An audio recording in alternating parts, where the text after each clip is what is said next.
Well, welcome everybody. Let's get the agenda up. Welcome everybody to the regular meeting. Could you pull it down a little? A little more. There you go. Welcome everybody to the regular meeting of the Roxbury Wetlands and Watercourses Commission for Tuesday, March 23rd, 2001. I'll call the meeting to order and I'll seat the members. Rob, you want to start? Rob Horrigan. John Smoliga. Andy Engel. Sue Fitch. Olivia Cody. Sarah, are you in? Did you get sworn in? Oh yeah, I just said my name, but I was on mute. Okay. Yeah, Edward Leone, I'm here and sworn in. Okay. Did I miss anybody? So we do have a quorum. Approval of the minutes, and there's 3 of them. We'll start with the special meeting of February 23rd, 2021. So moved. Second, any discussion? All in favor? Aye. Approval of the minutes of the March 9th, 2021 public hearing. So moved. Second, Second. all in favor? Aye. Aye. We're going to move Squire Farm LLC down because it should have been the Woods Roxbury LLC, 206 North Street and 203 North Street, also noted as Parcel B, authorized on behalf of North Street South LLC by easement, regulated activities associated with a residential 6-lot subdivision. That's what we'll take up first, okay? Everybody online with that? Mhm. Okay, so Russ, I'll Hey. step down for this. Jono stepped down and we won't, Lenora, you didn't, Hi, Lenora Palatnik. okay, so you're seated, but you're gonna, the only 4 people who could vote on this is me, Andy, Robin, and Sue. Okay. Because we're on this throughout, including the previous application, which was denied. So we'll go to deliberations and possible vote on the application 12-20 number 2 continued. Julie, if you will put up the motion that Gail sent all of us. Okay.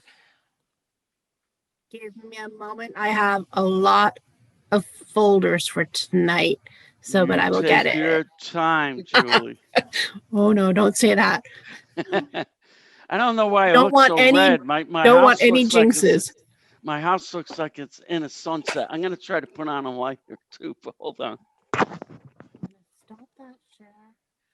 Let me see what I have.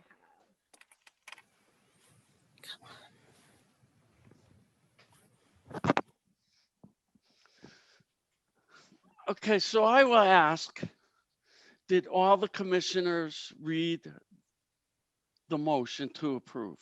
Yes. Yes. Sue? Yes. So did I. I worked with Gail on it, and I want to thank Gail for her patience with me.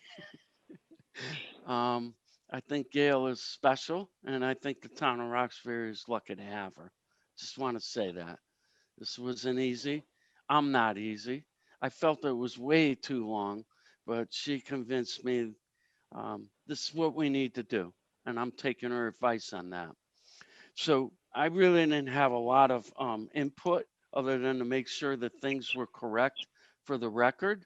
What I wanted to do is go through this with the commission so that it's not me deciding this, it's the commission as a whole and all together, a consensus. I want to make it clear on the record that the commission didn't just make this decision lightly. That I looked up and we had over 41 meetings on this since its inception, including the application was denied. I don't know how many hours that is, but you know, do 41 times 3. Rob, what's that come to? Rob's really good with math. It's a lot of hours. And the commission did a lot of soul searching, a lot of research to come to a conclusion. And that's where we're at right now. But it was never taken lightly, ever. And the commission never makes a decision lightly, although I know the courts do rule that commissions didn't take enough time to evaluate what we're supposed to be doing. That's not the case here. So the first part of this is the findings of fact, where Gail, and she told me, thank God, I don't have to read this whole thing into the record.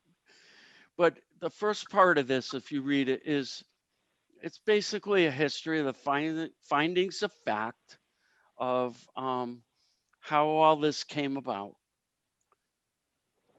So on this first page, does anybody have any issue with anything on here? Is there anything wrong? Do you disagree? I think just item 3, the date, December 15th. Yeah, it should be 2020. Ah, you guys are good. Karen, would you keep notes of this so you could change these things? Yes, I just got back to my computer. What were you asking? On number 3 on the motion, the application was accepted at the IWC meeting of December 15, 2021. It was 2020. Okay, sure.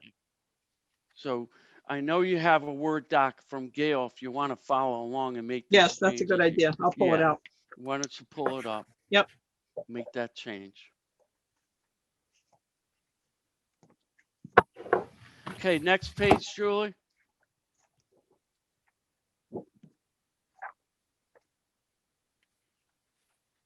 Anything here that the commission, obviously the commission read this. I didn't catch that. So I bet Sue, you caught it because you're very detailed, and thank you for that. Anything here?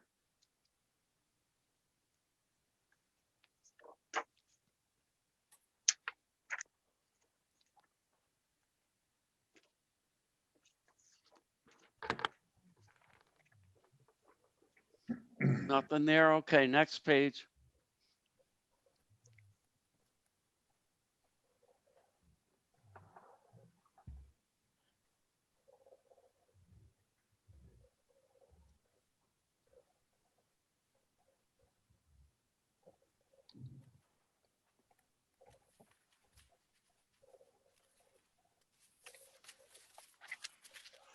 Anything, anybody? Somewhere there's a reference to the plan and it says plant versus plan. I forget what page it was on.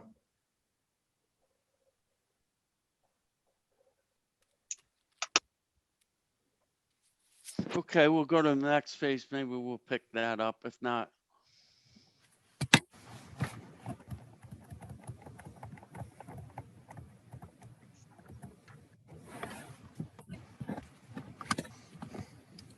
all right, this is important, number 12. Please read that. Tell me if you changed your mind or you disagree with anything in number 12, that the current application has no direct wetland impacts proposed, and the total disturbance in the upland review area that could impact wetland resources if not properly managed is a half an acre, a reduction from 1.4 acres in the 2018 denied application. The regulated activities proposed in 2018 were related to an 11 lot subdivision, 12 lots with the existing house that directly impacted wetlands. The 2018 proposal included road construction with a water course crossing.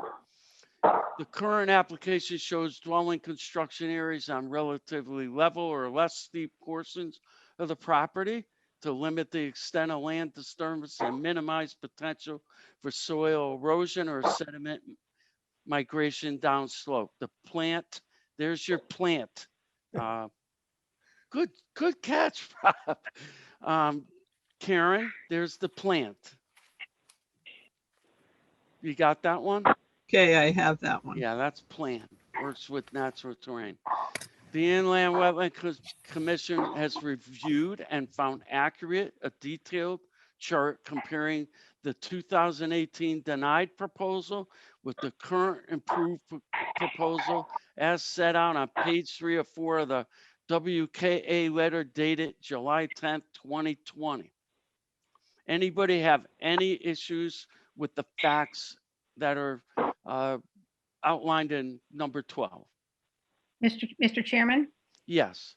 so that was the detailed analysis by William Kenny that went, and I think all of you will remember it was a chart that compared both applications and went all the way through on every item. Okay, thank you. All right, and this next part is important because this is how we make decisions. This is what our regulations tell us that we need to look at. Oh, look, I got a mask. So this is set out in Connecticut General Statute 22A-41A and mirrored in our own regulations under section 10.2. And it needs to be considered for all permit application as follows, right? So A, and we all know this because we go through this almost every meeting, regardless of this application.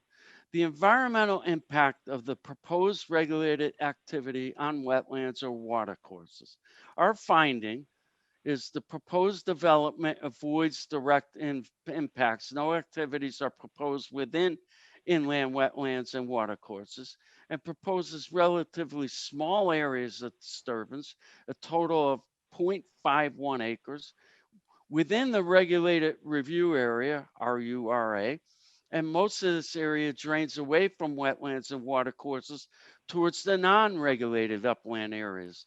The plan minimizes indirect impacts from this minor RURA disturbance by incorporating various best management practices, such as a comprehensive soil erosion and sediment control plan, a construction phasing plan, and a stormwater management system proposed to manage runoff from the increase in, it should be the increase in on-site impervious surfaces, I think in should be on. The development is well down gradient of the so-called cryptic vernal pool, which no matter how classified is not impacted by the experts from both Land Tech and the applicant.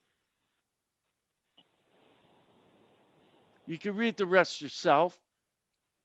I don't want to be reading these whole things. We'll be here till 12:30.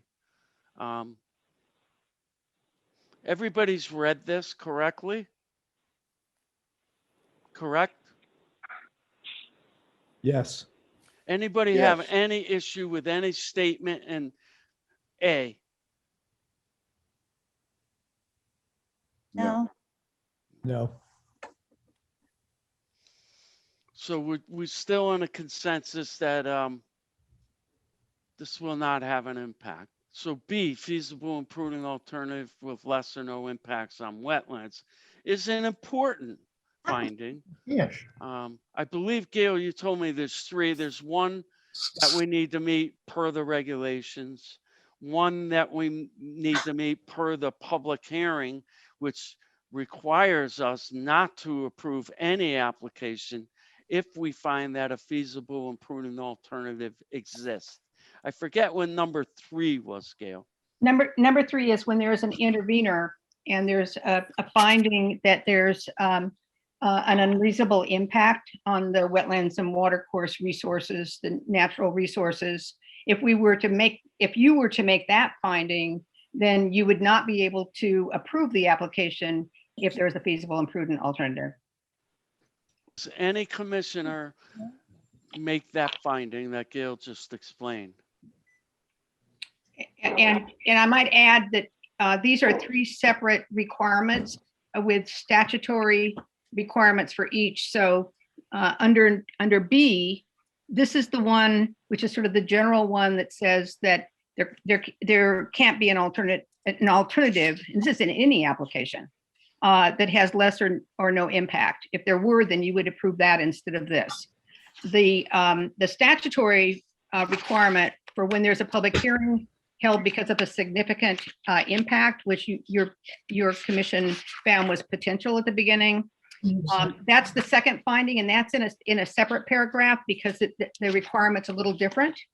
And then the third one is the one because of the SEPA, the environmental intervener, and that finding is a separate finding, so that all 3 of these findings are spelled out to show that you met the requirements for each one of those, and they're slightly different, and that's why they're in separate paragraphs. All right, did everybody read each of the 3 findings and understand those findings? Yes. Does anybody believe that a feasible and prudent alternative exists for any of the 3 findings? No. No. Oh, I agree. Next page.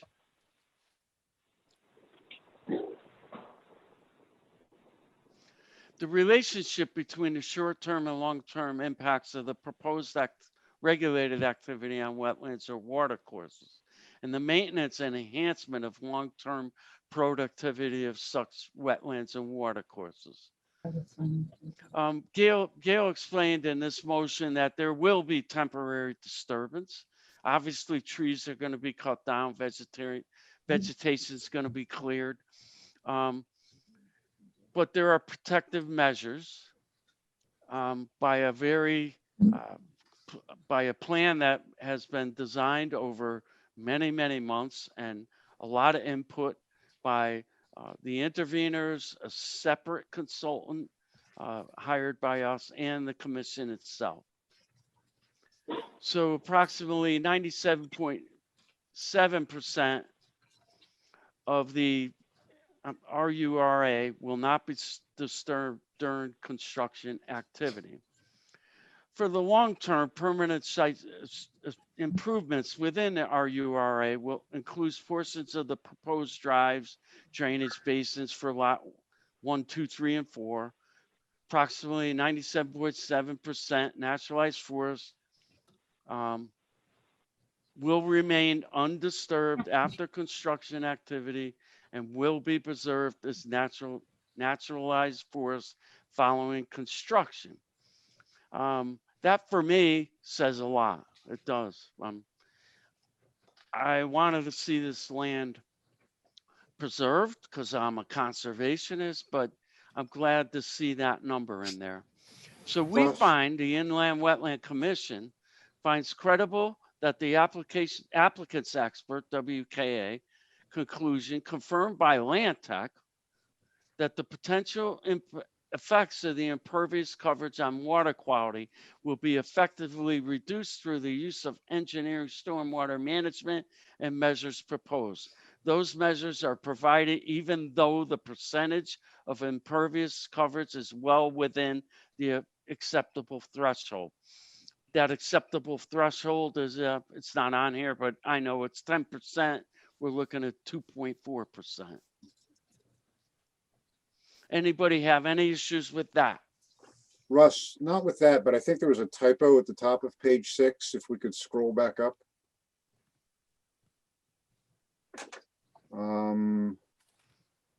Let's see. Okay, on the second line, should property be proper or is property correct? Engineered, certified for property installation. Gail would have to No, answer that. yeah, it should be, it's certified for proper. It should be, the word should be proper. Okay, And Right. I also noticed that under the findings for the short term, down about 10 lines, it says lot 2, 3, and 4. It should say lots, plural, 2, 3, and 4.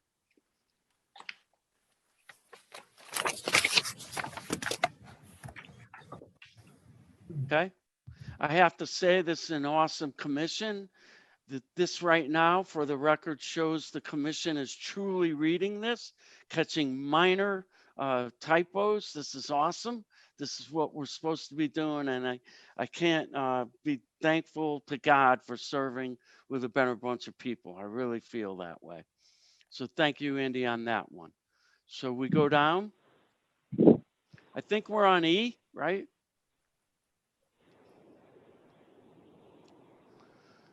Go up one. Yeah, the character and degree of injury to or interference with the safety, health, or the reasonable use of a property, which is caused or threatened by the proposed regulated activity. This includes potential damage from erosion, turbidity, siltation, loss of fish and wildlife and their habitat, the dangers of flooding and pollution, and the destruction, uses, and values of wetlands and watercourses to the community. It's very important to the Roxbury Inland Wetland Commission. This is an important reason why we look at all our applications. So even though there are no direct impacts, the project will have a robust stormwater management plan to protect the wetlands and watercourses. I personally agree with that wholeheartedly. I think it's kind of over-engineered, but over is better than under. I thank the intervener for making a better plan than what was first submitted. Does anybody on the commission have any comment, disagreement, typo? Are we good? Yes. Yes. Mr. Chairman, I think you skipped D at the bottom of 6 that goes up to the top of 7. I'm sorry. Thank you for catching that. Oh, yes. Irreversible and irretrievable loss of wetland or watercourse resources and mitigation.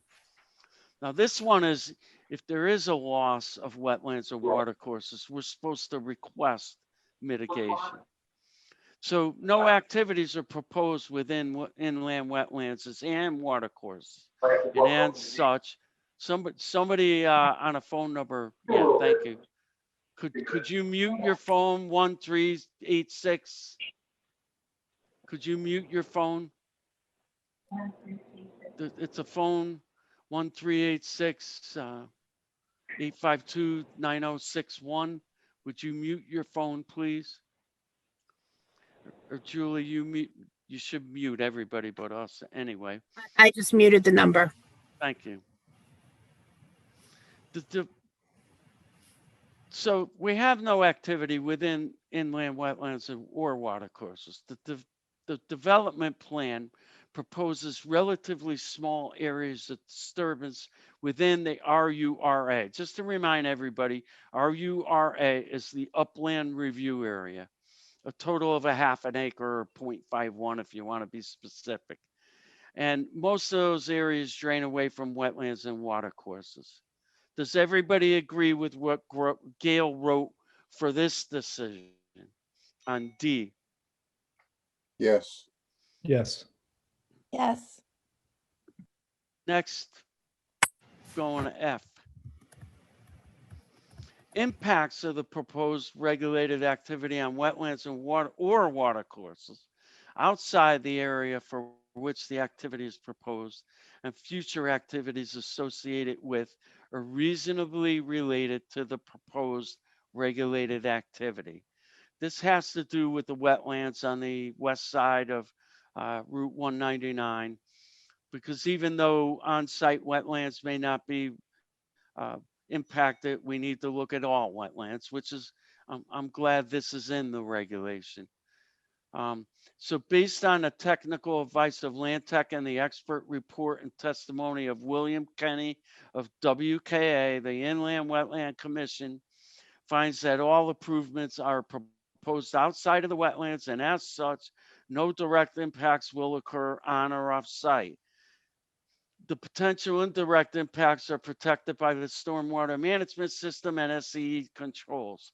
The future activities related to the house construction, which will be restricted by the plans of this approval, by the declaration, and will require a separate application to show no impacts as set out in the approval conditions below. Anybody want to add, delete, revise this, or do you want to go ahead and agree?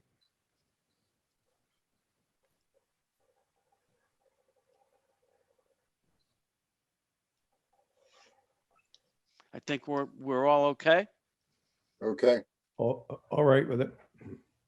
So now, therefore, the reason for our approval, I think Gail went through all the reasons why we just discussed them.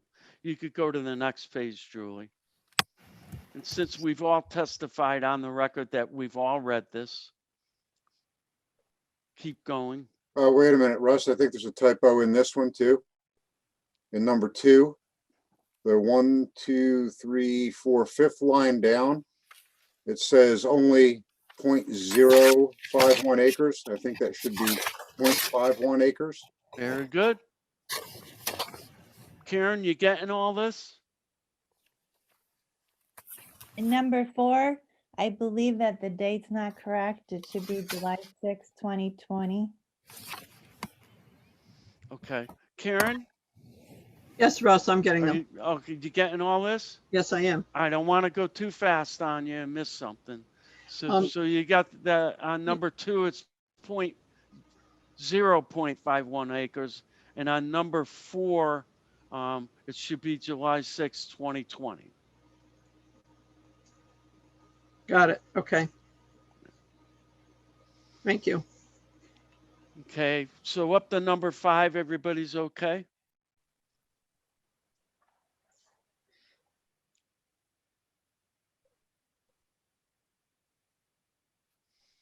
Okay, keep going down. Comment as you will. We'll go on number 6. Any comments, revisions, deletions? I'd like to comment on number 5. Number 5 is the feasible and prudent alternative analysis that's required because you've had a public hearing based on a significant impact. I'm just pointing out that that's one of the other feasible and prudent alternative statutory requirements. Right. Everybody agrees that no feasible and prudent alternative exists on all 3 counts. Andy? Yes, I agree. Rob? Yes. Yes, I agree. Sue? I agree. Okay, it's an important one. Okay, go to number 6. Any comments on 6 or 7?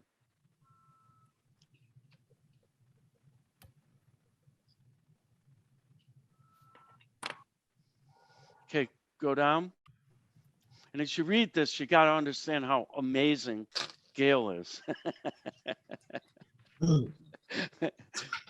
Truly amazing. Hey, Russ, Yes, Sue. I just had, can Julie pull it back down just a little bit to Yep. To 7? A little I more. think it was. Page 9. Yeah. Yep. All right, there to 7. I don't know if I'm supposed to ask a question. Absolutely. Well, you can't ask anybody but us. That's Okay. it. Well, can I, yeah, we just, as long as only the people that are deliberating are talking. Right.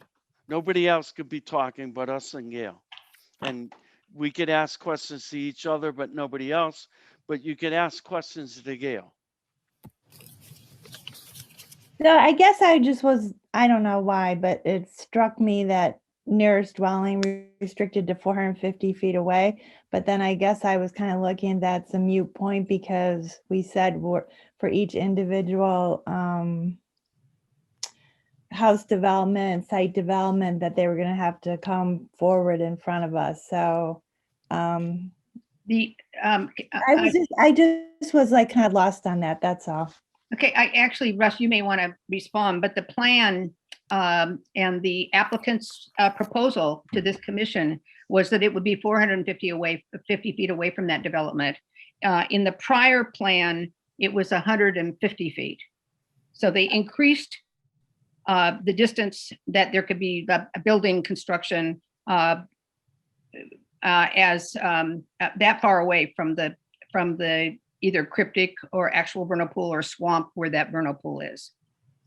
Every time I build him, it goes down.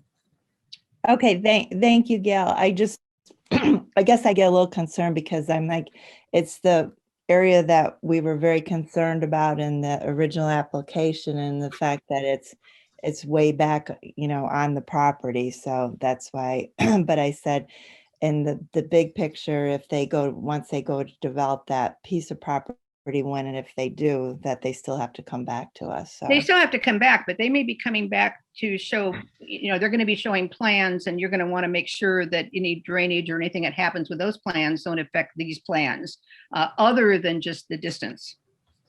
okay, thank you.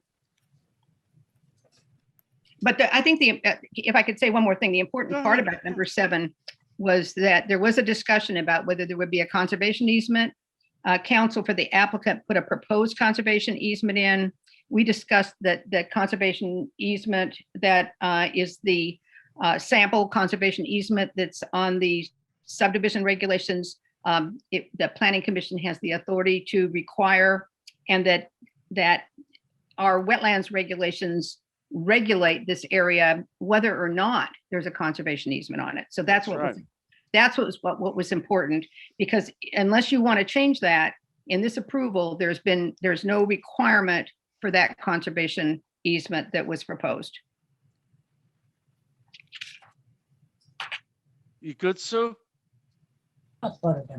I'm good, thanks. Okay. Okay, number 8, number 9, any questions there? All right, so this is the important part.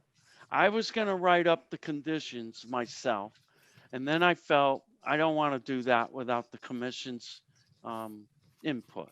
So that way we, the 4 of us, are doing these conditions together, and it's not my ideas without your input or your ideas without my input. So I hear somebody talking. It's a Dell user, I think. No? Could you mute everybody so we don't keep having interruptions? Yes. The approval is conditioned upon the following modifications and conditions. Compliance with inland wetland and water courses commission regulations 11.1 and 5.6, including without limitation. I think A should be, tell me if I'm wrong, and I'm trying to do this in line with construction. Prior to any disturbance, the Inland Wetland Commission, through its wetland enforcement officer, shall be notified 2 weeks prior to any disturbance. An on-site meeting must take place between the contractor, a representative of the Inland Wetland Commission, the Inland Wetland Enforcement Officer, the owner, and the engineer prior to any work.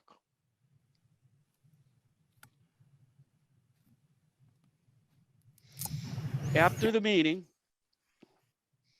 the Inland Wetlands Enforcement Officer, based on discussions in the meeting, will give a approval to begin construction,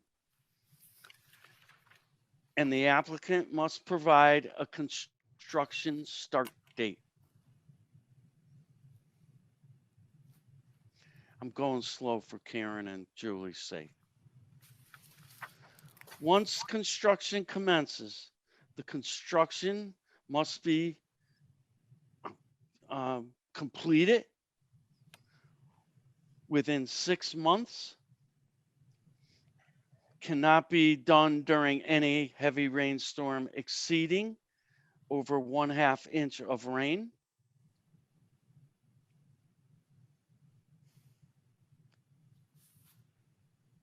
I should have put an and in there.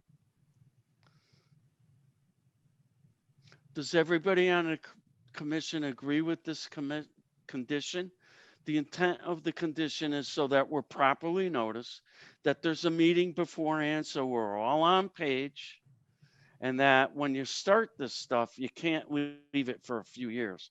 It needs to be done within 6 months, I believe. That's up to the commission. Rob and Andy, you guys are construction guys. Let me know if that's unreasonable. I don't think it is, being a construction guy myself. I think once you start these things, you need to finish them. And you can't be out there in a rainstorm doing it. That's my point. Anybody have any input? Provisions for an extension on that 6 months? Yes. An extension can be requested, but it needs to be before 30 days before the 6-month period. Would that be good, Rob? I think so. And the commission would have the right to grant an extension to any time period that it saw fit, and that would have to be done at a meeting, and at a public meeting. I think that's good.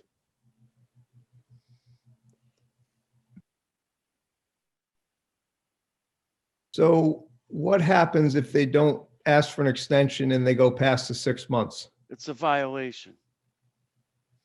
And we use our violation things in our regulations, cease and desist, notice of violation.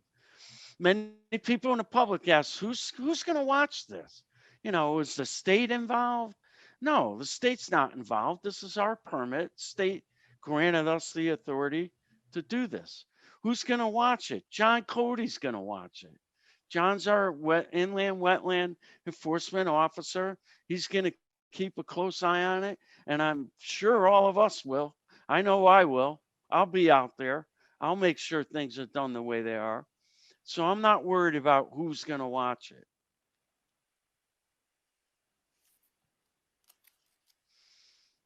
Anything else on that?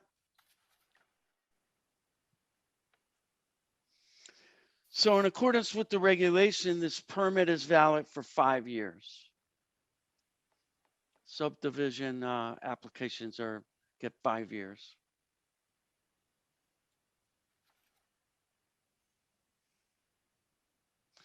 So what does that mean? That doesn't mean they need to build all the houses in 5 years. They need to start building what we're requiring, the stormwater control systems. Once they start, they could start that anytime within 5 years, as long as they're done by the 5th year. And as we just said, once they start, they get 6 months to complete it, and they need to watch the weather. Everybody good with that? Yes. Yes. All right. So during construction, sorry, Sue? No, I'm good. Okay. All right. So we'll go with A, which will now be BB. During construction, the erosion and sediment controls must be inspected by the engineer or his authorized agent at least twice a month, and after any rainfall exceeding 1.25 inches. The PE for the project must submit an inspection report to the IWC or Wetlands Enforcement Officer every month, or more often if requested by the IWC and or the WEO. Inspections must continue during construction activities until the site is deemed stabilized by the PE and approved by the WEO. Anybody have any issues on that? Should it be approved by the WEO or the Wetland Commission? I have all the faith in John. I have no problem with him approving it. It I could think be, it's good with John. Yeah, I If think he's up- John's if- the, it could say and or. okay. I'm fine with John. No, we can leave it as is. It's got to be deemed stabilized by a PE and approved by the WEL. That's good. And the wetlands officer is your agent, so he can always come to your commission and ask for advice. Right. All right, so in carrying out the permitted activities, the permitted shall implement such management practices consistent with the terms and conditions of the permit as needed to control stormwater discharges to prevent erosion and sedimentation and to otherwise prevent pollution of wetlands and water courses. We're all good on that? Yes. Yes. All right, we'll Yes. move on to with security and bonding. Per DIMAR, $117,875 for installing construction of drainage basins, 1-4 and associated drainage system, stormwater treatment basins 1-3 and 4, and associated drainage system components, including pipes, inlets, everything else. Is everybody okay with that figure? $117,875 And that's based on the number that the contractor submitted. per DIMAR. Okay. Yes, and it was also Earth Artist provided a estimate to Dymar. Yeah, I'm okay with it. well, we're holding DIMAR or whoever the engineer is that for this, we're holding them responsible. So everybody okay with that number? I trust everybody, yes, because Yeah, I get it. I get it, Sue. And we're not all Yeah. supposed to be construction experts, but you're relying on DIMAR as the expert. Right, right. So Yeah, I say, yeah. Yep. Okay, B, per DIMAR construction estimate verification date 1/21/21, $10,500 for E&S controls. Are we good with that number for the erosion and sediment controls? I think it's light, but I think the item C covers it. I agree. Yeah, I agree too.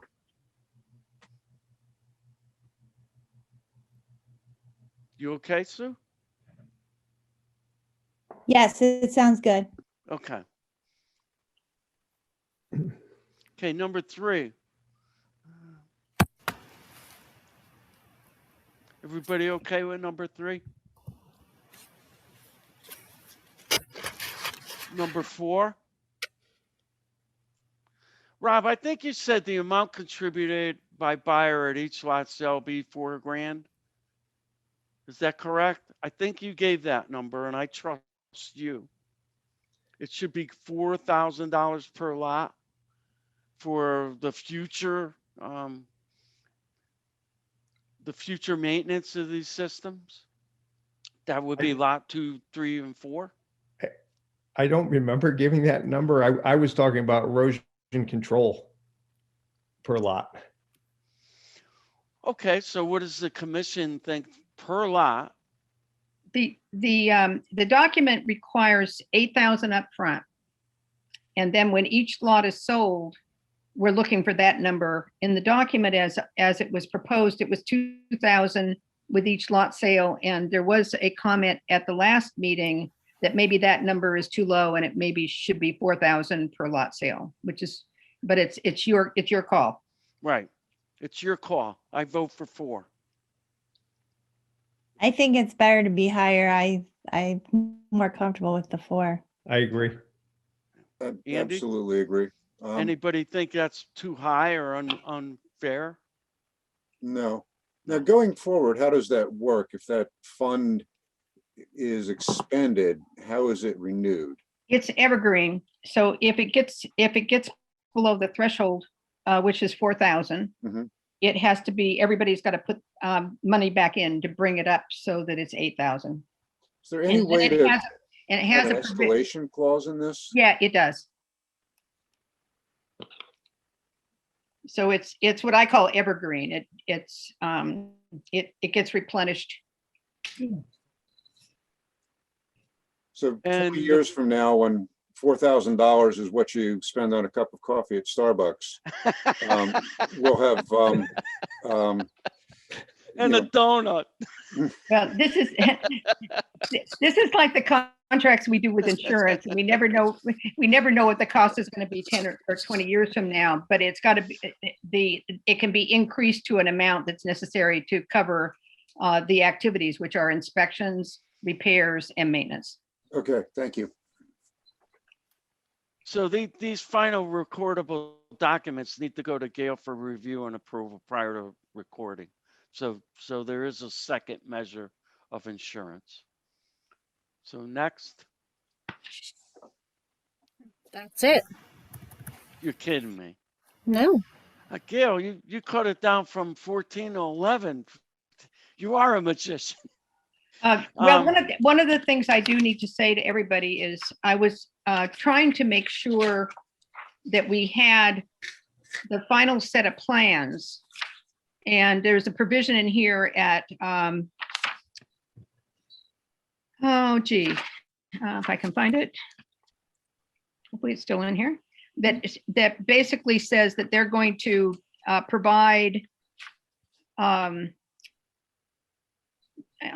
guess it's on page, going back one page.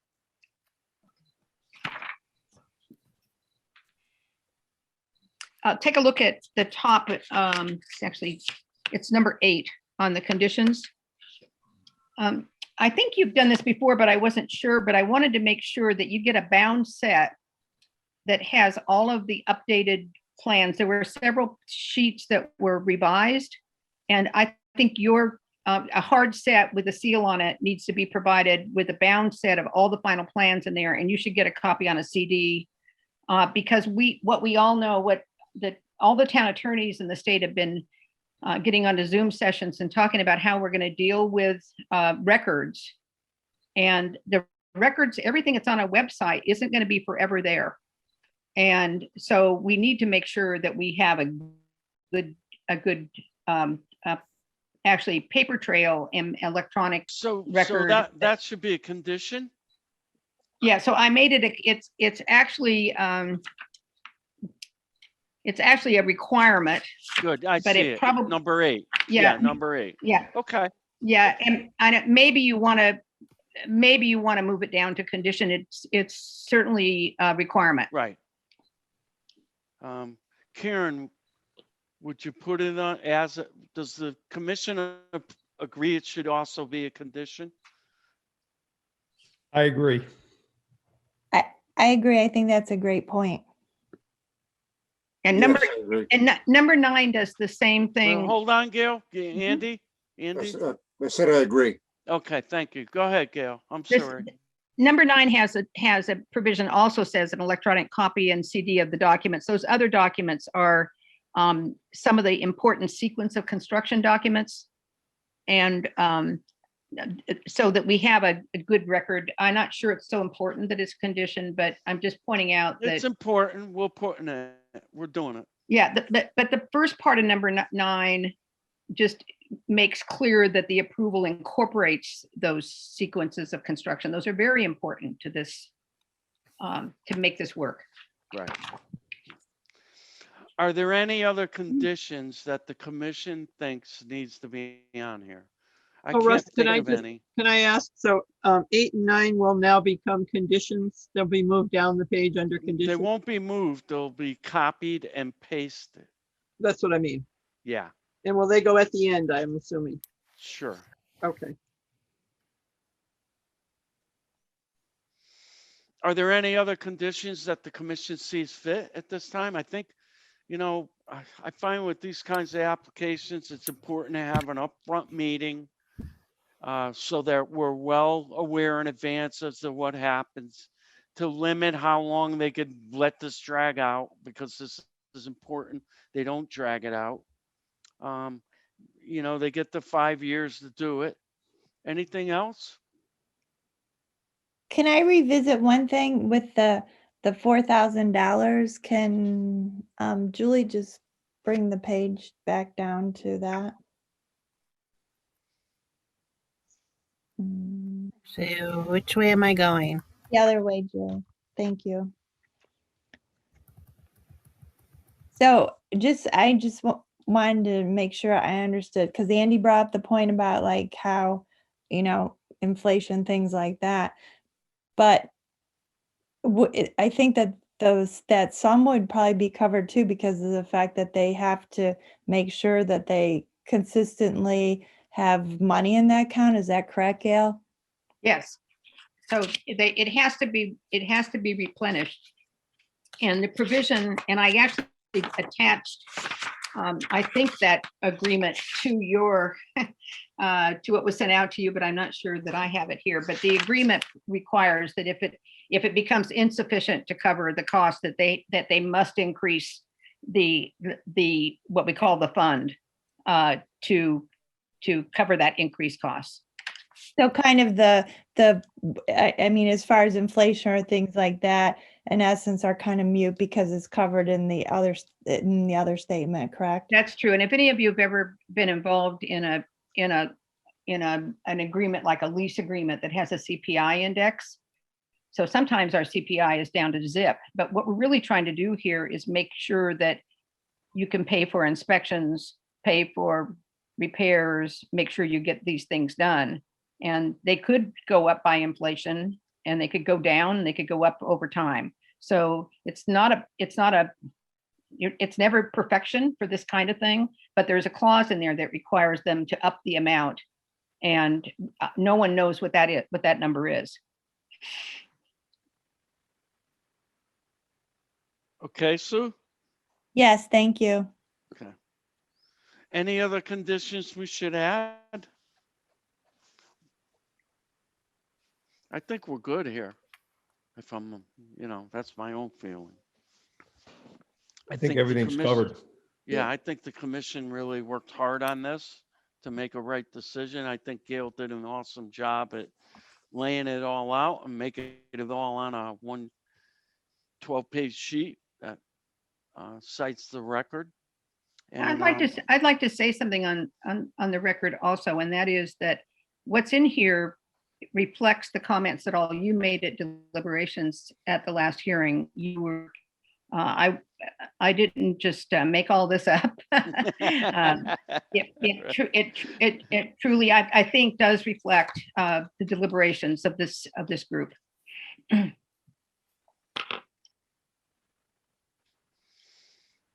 And it's a great group, I might add. Proud to be the chairman of this commission. So now that we're playing music,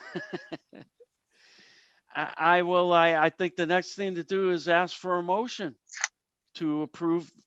What do I call this, Gail? Motion to approve. So I'll look for a motion to approve this application based on the motion to approve that we just went through. So moved. Do I have a second? Second. Any discussion? So we're all in agreement because we need to be, because it's required that we're all in agreement. Mr. Chairman, you need to make sure that it includes the revisions that were set out during this review. Thank you. So the motion, go ahead, Andy, make a motion that change your motion. Go ahead. So I motion that we approve this application according to the written motion written by Gail McTaggart and amended by the commission this evening. Rob, you second that? Second. Any discussion? All in favor?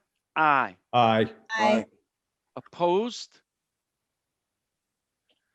This application passes. Thank you. Thank you very much. Thank you, Gail. Okay, on to the agenda. We got a long one. The economy's kicking. Things are good. I'm glad to see things coming alive. Russ, I'm back. I will reseat John, who who got off for good reasons. So, welcome back, John. So, so we have a full commission.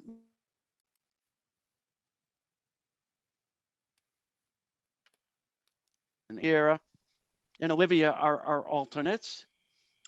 So to you three, you're more than welcome to join in to all these applications, ask questions, whatever you need to do.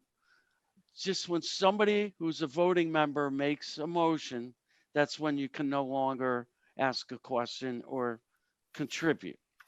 But before then, and look, I don't make these rules. Like the lawyers do this stuff. I don't understand why not. But once there's a motion made, then only the voting members could deliberate. At times, why are you an alternate? At times, commission members can't be there, or they have conflicts of interest, and then you will be seated as a voting member, and then you will be able to contribute after a motion is made. So we're going to go on to Squire Farm LLC, South Street, single family dwelling. Rob, you're going to step down, I would imagine. Yes, I will. I will seat Sierra. So Sierra, you've been sworn in. You're a true member, right? Are you getting to the baby? Correct. No, I'm here. I was unmuting. Yeah. Okay. So Sierra's seated for this application. You want to bring it up, Julie? I know you got 80 of them. I do. Hold on.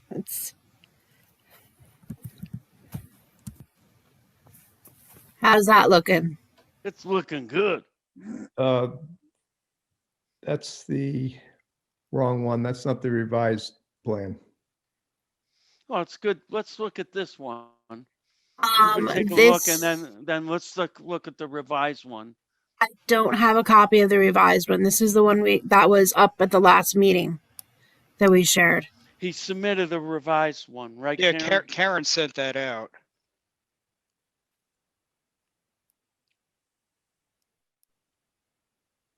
Karen, you're on mute. I thought we had grabbed the revised one. I can check under the other agenda, see if it's there.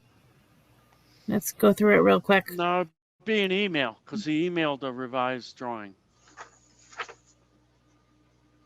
Oh, that's right. It would have been in an email. It's an email. Yeah, so I don't think can you do that, Julie? I can't grab that. Okay. Unfortunately, that's... All right, let's continue. Let's go to the old one. We could go from there, and if the commission's uncomfortable, then we could wait another month. Hey, Rob, what is the last revision date on that revised one? Do you happen to remember? I don't know, and I can't access my emails. Because the copy I have in my hand, it says revised, but it's so small I can't read the revision date. It might have been March 4th. Yeah, if you give me a second here, I'm trying to. My eyes are failing here. I think it says 2/15/21. Does that sound right? That's the one I'm looking at the screen. So I was thinking that was the revised one we were Is looking that at. a picture of a coyote? It was on, hold on here. Where's that stupid date? Oh, March 4th Oh, okay. is when you sent it out, Karen. Okay.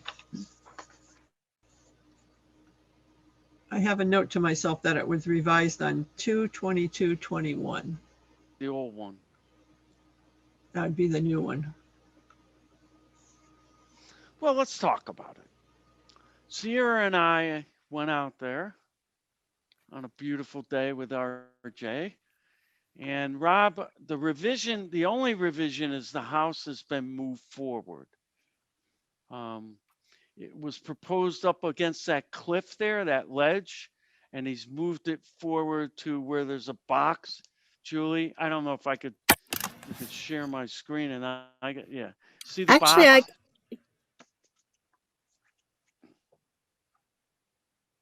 You want to share your screen? I can let you. See the box where the pool was? Right there? Yeah, he's putting a house there, and the pool's going to be to the left side of that. Am I correct in that, Rob? Yes, you are. Yeah, and the pool's going to be his left side of that. The reason why, well, Rob, why did you do that? I moved it farther away from the vernal pool. All right, so Julie, go behind the house, and you see how all those lines, see that flat area where it says vernal pool? That's the vernal pool. And then you have to walk up the steep slope, and then you're on a cliff. And so, in my opinion, the vernal pool and the habitat associated with can't be affected. They don't climb up cliffs. The outlet is to the top of your screen. It's not shown, but sometimes when the vernal pool overflows, it overflows to the top of the screen. Sierra, I didn't have any issue with this. I think it's a good plan. I think it's Rob was imaginative in doing this. I don't really think he needed to take it away from the ledge because I don't think the vernal pool would have been affected either way. But I think it's a better protective measure what he did.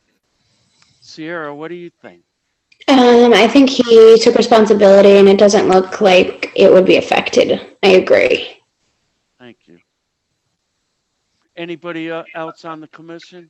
Yeah, Russ, I went out and took a look at it, and I agree with that. No, I thought he did a nice job there. And actually, I was up there yesterday, and it was real easy to find the vernal pool. You can hear the peepers going real loud.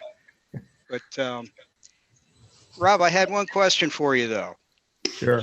Have you considered maybe doing a winter dwelling for anybody who buys that property at the bottom of the hill?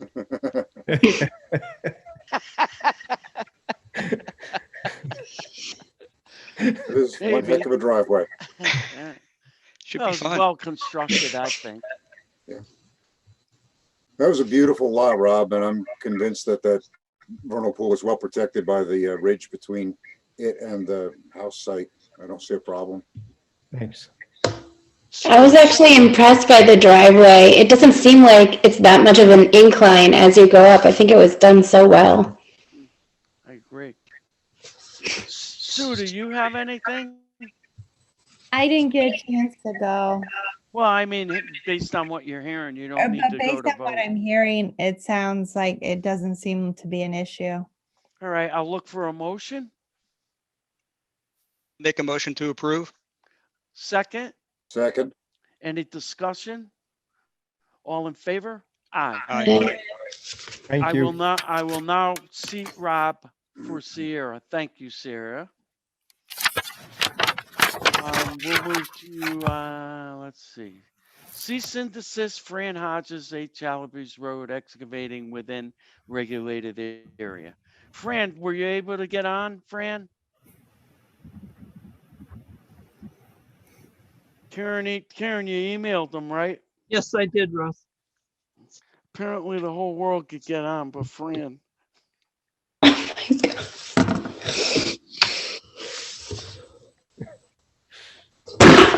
All right, well, John, I don't want to make it hard on Julie to bring up this letter, but DEP went out and looked at this bearing of manure. There's a letter, and if Karen, I don't know if we have the letter easily. If not, Karen, would Russ, you the letter? Russ, can you hear me? Fran, yeah, I can hear you. All right. Fran, you there? Yeah, I'm here. Yeah, and I'm smart enough to get on the computer. All right, good. So DEP did an inspection, and there is a letter where they went and looked at the specific issue. And what they concluded was it was a violation of solid waste regulations, that it is within 50 feet of a water course, that the agricultural station at Yukon said this is not a good practice and not something anybody should be doing, even if they're claiming it to be agricultural, or if they're claiming they want to plant a garden there or whatever. And DEP finalized a statement that it is a violation of state regulations. I went out and looked at it. I went out Saturday after doing some dump stuff. And Fran, you weren't around, and I didn't go on your property. I looked at it from the road. And what the DEP concluded was that 28 cubic yards of manure was buried there, which is a violation of state. Oh, here it is. Oh, you guys are good at town hall, I'll tell you. I mean, we just did our budget. Andy, when you guys get it, would you give them all raises? You hear that, Julie? Karen and Julie, at least. We heard you, Russ. You're in trouble. Good. Taking it out of the selectmen's salaries, though. So that's okay. So they went out. If you go down, Julie. And Fran, I heard you didn't have a copy of this? No, we do not have a copy of this. We spoke to Lorraine and Michael and Eugene last week. This letter is kind of old. No, it's February 14th, 2021. I don't know how old you are, but I'm not that old. Well, I'm 76. Just for the record, I'm 76 and I still have a sound mind and a sound back. You do. So, and I have a damn good secretary, I might add. Well, we at Town Hall have damn good people too. Yeah. And what I'd like to say is I did not, and I can't repeat this enough. Did Eugene, the man who came out and looked at this site, did he take a shovel and look down and find that the soil underneath this was not? He did. No, he did not. If he did, and Russ, God be my witness, you can come over here right now and I'll take a shovel and dig down there, and chances are you're going to find snow and no soil that's been touched underneath it. It's just what Eversource left there for when they pruned it. They took all the scruff down that was there. He's saying it's 1 foot deep. He's not saying it's deep. It's 1 foot deep. He's not saying it's deep. It's 1 foot deep. In some spots, it could be that deep because of, we did there was some material that was there on the property, had been there probably for 8 or 9 years, something that we had there. And I'm trying to clean up the side of Shalabus Road, which is something I've been ongoing for the last couple of years. So you bring manure in for a garden. Oh, come on, Fran. Russ, don't give me your shit, please. Don't do this to me. Fran, if you do this, I'm gonna listen to me. Please mute him. Please mute him. You called me a liar. I'm not calling you a liar. Please. That's just what you said. Fran, you're using language that's offensive to many people. All right. You can't do that. All right. That's number one. If you're going to get argumentative and nasty with me, I could get just as bad.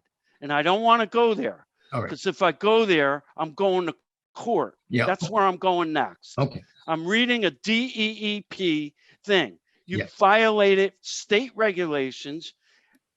Would you go to the end of this letter, please, Julie?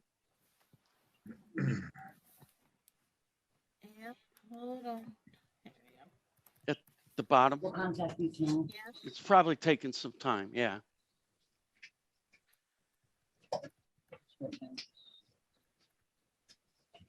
There it is. In his opinion, the placement of horse manure 20 Chalabes Road, Roxbury constitutes disposal and would therefore meet the definition of a solid waste disposal area under Connecticut state regulations, which would require a state solid waste permit, which you have not applied for. But what they see doesn't matter to us. What they're in the process of doing, Fran, is not going to be good for you. So I hope you're reading all the stuff that they're doing, because they're building a case against you. And I hope you smarten up and for your own good. And I've known you a long time. For your own good, you should start listening to the stipulated judgment by the court. as far as this issue goes, I don't care if you're planting a garden. You have there's no exemption in wetland regulations to place manure near a stream to plant a garden. There's no exemption. You needed a permit from us. Right. I don't care if it's 3 inches deep. I don't care if it's a foot deep, whatever it is. This document provided by the state of Connecticut proves that you violated not only Connecticut solid waste regulations, but wetland regulations. You needed a permit. You have no right to dump manure that close to a stream. It's going to impact the stream. That's the bottom line. And that's what we're here for. I don't care what your reason is or whether you're a liar. You're not a liar. But it's clear you dump manure that close to a stream. So you're taking manure from horse farms that we, the Wetland Commission, requires to be taken off their site so they don't impact wetlands and watercourses, and you're bringing it to a place where you're impacting a watercourse. If that is an irony, I don't know what is, but it needs to stop. And I need that. I'm going to ask the commission now. I think the manure needs to be removed. You didn't have a permit to put it there. I don't care if it's a foot, an inch. I think it needs to be removed. Too close to the stream. All right. I will remove it if that's what the commission wants to do. And I didn't realize I was stirring such a pot because originally on my map, it says 30 feet. And like an idiot, I assumed that's what it meant, 30 feet. So when I decided I was going to try to make the front of the property look a little neater and a little better, I put the material there and I made a mistake. And I admit I made a mistake. And I talked to Lorraine about it the same way. And they said that this was up to you guys, whatever the heck you want to do. I'm at your mercy. I will do it. I will, if I have to dig it out, I'll dig it out by hand. It won't be a big deal to do. Because in underneath there's probably still snow there. There's probably still snow underneath that. His intentions were good. My intentions were to put in the Rose of Sharon, put in some potatoes and some other stuff there and make the property look nicer down. Well, move it 100 feet from the stream and get a permit. To get a permit, all you got to do is notify the actually the wetland enforcement officer cannot approve agricultural exemptions. There are agricultural exemptions, Fran, but the courts have ruled that no longer could anybody say it's an exemption but the commission. Not even you, not even a farmer. If you want an agricultural exemption, we have a form, a special form, thanks to Joe Caranta, that it's a simple form, no fee, to ask for an agricultural exemption.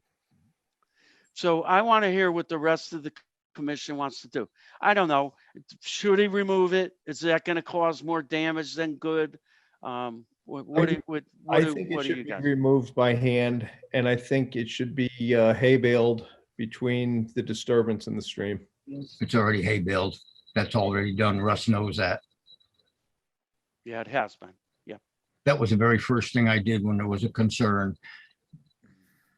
Yeah, I think it needs to be removed. I think the hay bales have a limited effect in that, any water running through there, sure, the hay bales will stop the solids from being washed downstream, but the water is going to pick up nitrates from the manure, and that could have an effect on the water course. Great point. Not only nitrates, but bacteria, and it will get in that water course if it's not removed. I agree.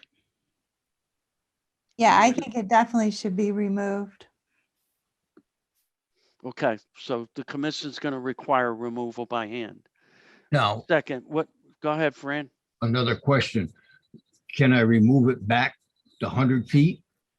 So that I still might be able to put a small planting in there to help? Yeah, as long as it's 100 feet from that pond. From the brook? No, from the pond. That's a wetland. You may own the pond, but it's still a wetland. The pond is probably 700 feet away from there. Okay. Yeah. As long as 100 feet from the pond or the water course. Now, I have a tree lot up there. I've been planting Christmas trees up there with a good intent. Yeah, I noticed them with the dumpsters that are popping up. There's Come no, on, Fran. Russ. Forget the dumpsters. This has nothing to do with dumpsters. Number one, we're not talking about dumpsters here, are we? No, we we're talking about dumpsters? manure. Why are we bringing dumpsters up at this particular point? There hasn't been a dumpster on that site for the rock race for what, a year now, probably? All right, but there never should have been. That's my point, Fran. It's property that I legally is being rented. And if a renter calls me up and wants a dumpster, it's no longer my dumpster. It belongs to them. The same as the house. When I So give your renter rented 5 or 6 dumpsters and they What do just sat. I I'm have. not, look, I'm not going to get into this. Okay, this is zoning going way issue. offside because this has something to do with dumpster. I want to go back to the wetlands problem so that I can clear that problem up. The dumpster problems have been cleared up. That's all taken care of. I want to go back to the wetlands. What do I need to do to make you guys feel that I do not Submit to us Mhm. a map showing where you will place the removed manure, Mhm. and the commission will look at it the next meeting. I'll take it in a dumpster and remove it to New Milford Farms. You could do that too. Yep, because That makes it easy. I go to New Milford. Then you Farms. need to seed it and hay bale it.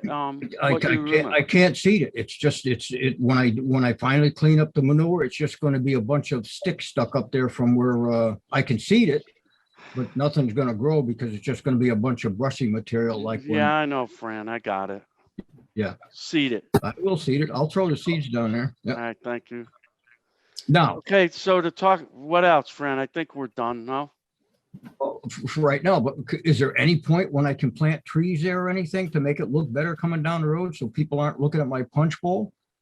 Submit an agricultural exemption for your trees.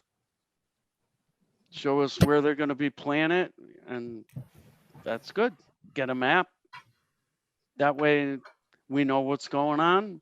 When we get a complaint, we could say, we know what's going on. He's all good. All right, well, this is my mistake. I take full blame for this. I thought my buffer zone said 30 feet. I assumed that's what it No, was. Fran, the I made a world's drastic buffer mistake. zone in Roxbury is 100 feet. The In world, Rox- everybody who lives in our town, 100 Yeah. feet. Yeah, I know, but years ago when we did this. Years ago, we gave you a 10-foot buffer because you were storing some stuff there, and we allowed you to leave it there. In Right. no way did that mean in the future you could do what you want there. Okay, all right. Same rules for you as everybody else. Yeah, okay, all right. My mistake, and I No apologize. problem. We all make Commissioner. mistakes. I I apologize. make them every day. No, well, I made a mistake 63 years ago. All right, then. All right, I will get it out of there within an. All right, so I have to ask the commission, do we want to fine Fran? He violated wetland regulations. Do we want to fine him? I have to ask that question, Fran. I don't want to. That's. I'm good if he just removes it, Russ. I am also. Yeah, I agree. I hate fining anyone if they're taking actions to come into compliance. That's really our goal. Yep. Sue? I'm fine with not fining, but we need to have a timeline when that's gonna be removed. I already gave good you a one, Sue. timeline by this weekend. I will have it removed. And I would like to have that somebody goes and checks to verify that it was done, what's intended, that it was indeed all removed. That's what Fran, you have my email. When you're done, let me know. But we'll give you 30 days. Okay, We'll give you 30 days. yeah, I probably. Because will I have- know it's supposed to rain Sunday. I don't want you out there in the rain moving manure Do you know what I do for a living, Russ? You know, I spent time in Vietnam and that's where it rains. It doesn't rain here at Pink. around. Well, I God also- bless you for that, Fran, and I respect you for that. And I'm glad we got through this without Me also. at each other, 'cause I apologize to everybody in the commission. Another time around, I will be more careful. all right, great. Okay, we good here? So there'll be no fine. I make a motion to close the consent order, consistent on that the manure is removed by hand within 30 days of this date. That Fran contact me when that's been done, that he hay and seed the area that he removes it from, and that he removes it and dispose of it off-site at a legal disposal facility such as New Milford Farms. Yeah. That's my motion. The Milford Farm doesn't charge us anything, so it's an easy tip for us. All right. No, Second. that's my motion. Second, any discussion? All in favor? Aye. Aye. Good, Fran. We're done with this. Thank Okay, you. Russ, thank you, and I apologize again to everybody on the commission. No problem. Okay, thank you.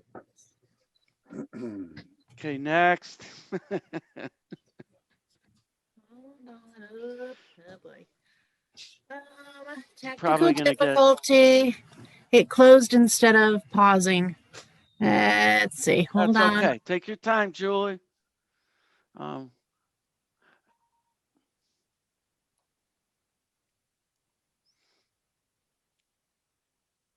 Is Olivia here tonight? Yeah, I am. Oh, great. With my Your dad, name, so- you changed your name to John. Okay. Moving up. Yep, recent. Well, I figure tomorrow there'll be 3 resignations from the Wetland Commission. Because you're all asking yourselves, why did I join? And a zoning.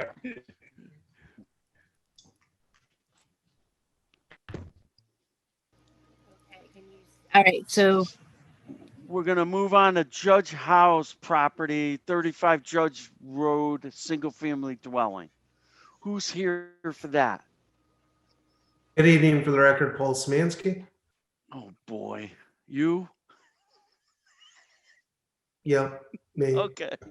Thank you, Paul. Welcome. Thanks for having me. So the proposal is for the construction of a 3-bedroom Julie, single. could we make it bigger? sure. I can't see it. This is on Judge Road? Judge Road, yep. Because I see Farm Road. Farm Road is off of Judge Road. Judge Road. Somebody remind me. Where's that? It's off of Botsford Hill. Oxford Hill on the corner.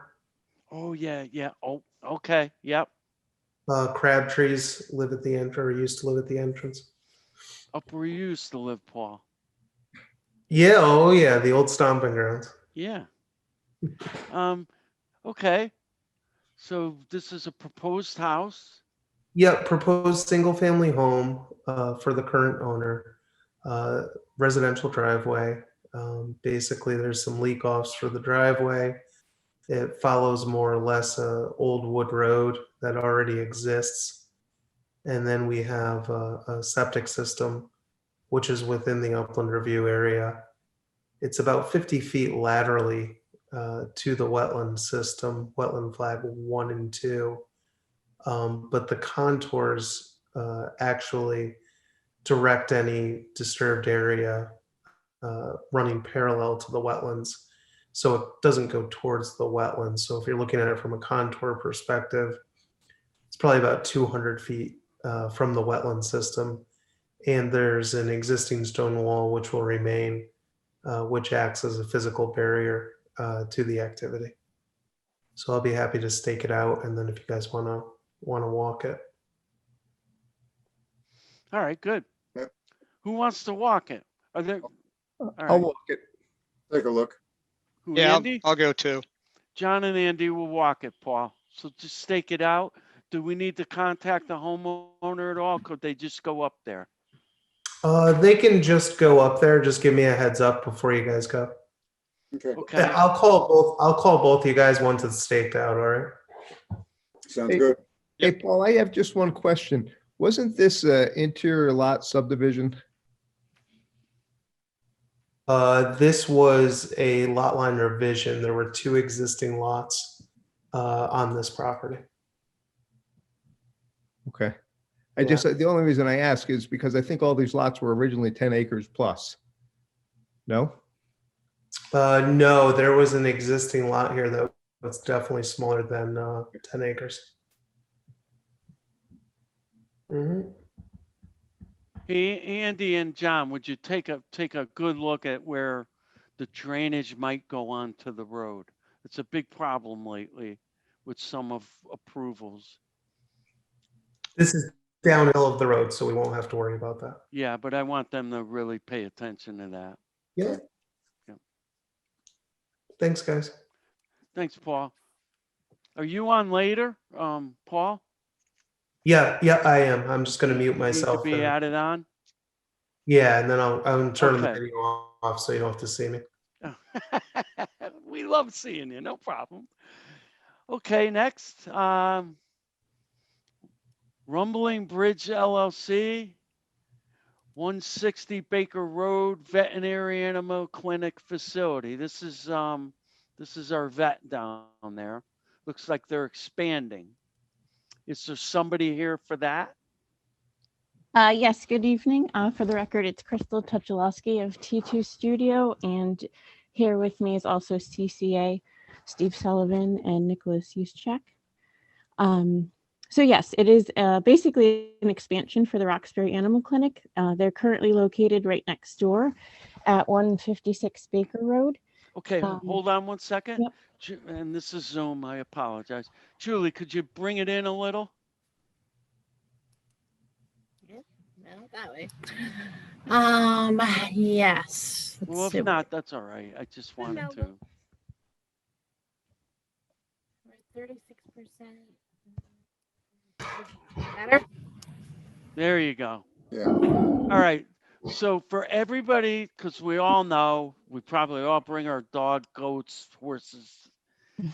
The office building that you see on the top right is the existing vet. Is that correct?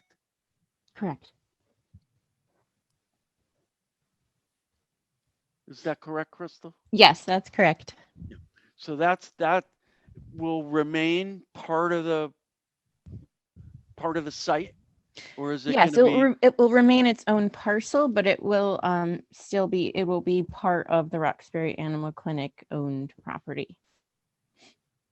Okay, and the proposed animal clinic will be where the hot dog stand is right now, like in that Yes, area? yes, the hot dog stand will be removed, and there are two new buildings proposed, a 5,000 square foot animal clinic for small and domesticated animals, and a barn behind that for the treatment of large farm animals. Okay. Are there any wetlands on the property? No. No, none at all? You have a No. wetland scientist, a wetland map, or? Yeah, we had there's a depression in the rear of the property, and we had a wetland scientist go out there and determine that it is not a wetland. There was a letter included in the submission. And is it 100 feet from the Chappaqua, which is across the street, right? The property is, the new buildings are actually 160 feet from the property line, so they'll be beyond the 200 foot from the river. Okay. And that's why you had to come in, because it could be a regulated activity. If the commission deems there's a potential for impact. It's not to say it is a regulated activity. We'll make that determination now.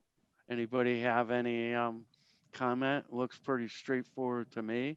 I don't know if we want to go out and look at it first and then make a decision, or do we want to say that this looks non-regulated or the zoning? It's a pretty flat lot. I don't really see a problem here. Yeah, I remember, Andy, when you and I went over to where the existing building is and looking at that area over there. Yeah, it's pretty flat. Where's the floodplain? Yes, it is located in a FEMA flood zone AE. So the base flood elevation for where the new buildings are located is 309. So the new building finished floor elevation will be 310. There will be some controlled fill brought in to negotiate the change in elevation. Most of the fill will be between the two buildings, not in front, slightly in front of the larger building, and it'll be gradual. And Steve, if you have questions about drainage and runoff, Steve Sullivan from CCA. Well, basically, you're going to raise the grade to get out of the floodplain. Is that Yes, correct? Yes, that's basically what you're going to. Yep. Any other questions? just any kind of like fuel tanks or anything have to be stored above that floodplain also? They do. We will have a propane tank, but it will be anchored to a concrete pad buried below grade. So it won't impact, it won't have an impact in the floodplain. Any Right. other equipment will be located above that floodplain, which is another reason for raising the grade so that we can locate it in those locations. Yeah, and all electrical and things like that have to be above. Yep, So. the generator and transformer will all be above floodplain.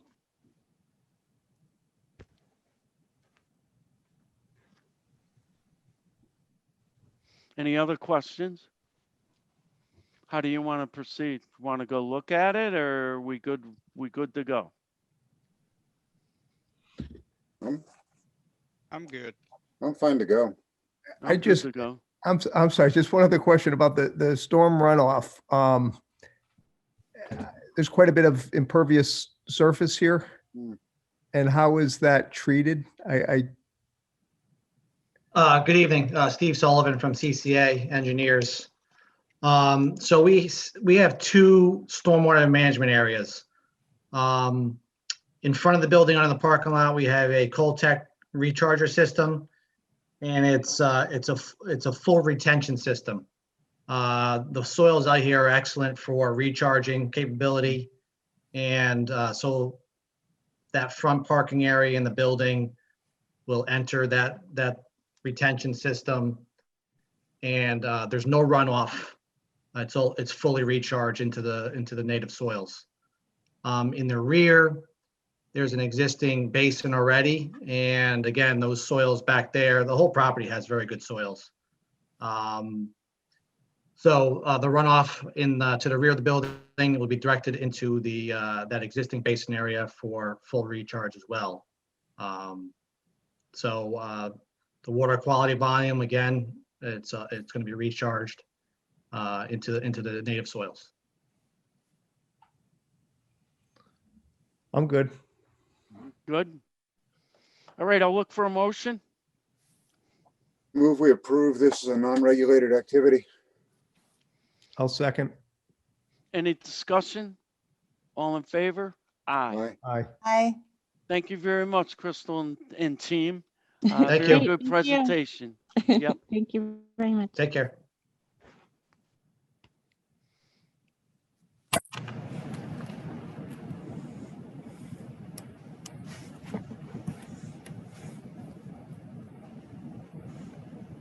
So we'll go on to Emily. 28 Rainy Hill Road, single family dwelling, garage and pool. Is somebody here for Emily? I'm here. Emily? Hi, Brian. Hello, my name's, as you said, Brian Asteriak. I'm a professional engineer and land surveyor with B&B Engineering. I'm here representing David and Emily Kubik, who own the property at 28 Rainy Hill Road. David is here with us tonight somewhere, who's also the architect for this project. The property is 3 acres, undeveloped, surrounded to the north and the east by another 5-acre lot that the Kubiks also own. All But right, that's let's show the map, Julie. Yeah, let's get to the map. Take your time. way at the bottom. Okay, let's. So this is a development with a long driveway that we approved the subdivision many years ago on Rainy Hill Road. Are there any wetlands on this property? There are not. Yeah, I didn't think so. I remember walking one of those lots where there was a wetland crossing, but. So the most concern I would have is where the rubber meets the road down there on the bottom, because we're having